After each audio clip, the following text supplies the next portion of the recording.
I'm quite definitely a Keynesian economist, and accordingly I've on the whole been arguing for increased government borrowing in order to sustain the economy during the downturn. I supported the various measures undertaken by this government to that end. Certainly not someone who believes that fiscal policy doesn't work or that government deficits and debt are always a very bad thing. However, there are limits.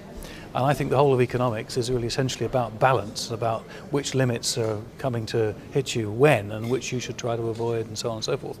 And I do think that we're running into a position now in the UK where the deficit is so high and therefore the debt is rising, prospectively rising at such a rapid rate, that we face a very dangerous prospect. And that dangerous prospect, I think, is a situation in which the markets lose confidence in their investments in the UK. Bond yields rise, and as they rise, then the deficit gets worse because, of course, the government has to pay interest on the debt that needs to be refinanced as well as the stuff that needs to be borrowed afresh. And this then starts to spiral, known in the literature as the debt trap. It starts to spiral as the deficit gets worse, and so the bond yields go even more, so the problem gets even worse. And the result of all that is either a default or some sort of ghastly inflationary takeoff.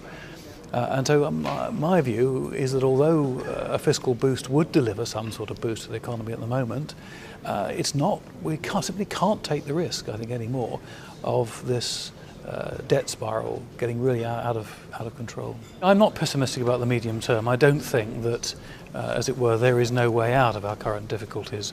I've lived through a number of UK crises myself, and I've seen the depth to which we can descend in terms of mood, usually following, by the way, a period of excessive exuberance. In the early 70s, Chancellor Barber had apparently broken away from all the post-war constraints, and we had the Barber boom. People were ludicrously optimistic. Soon after that, we got the crisis of the mid-1970s. It goes on and on and on, all this, the Thatcher miracle, and then the recession, and then the Lawson boom thereafter, and the RM depression, and then subsequently the recovery. We've been through several cycles. I just think this is another one, and I do think that people are excessively pessimistic about the long-term future of the country.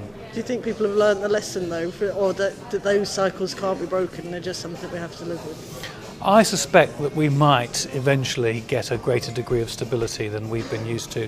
One of the benefits, surely, of the financial crisis that we're still living through is that, in my view, we're unlikely to live through a repeat of that particular problem for a very long time. I think policymakers will draw the lessons, and we're likely, I suspect, to have a steadier economy in the future.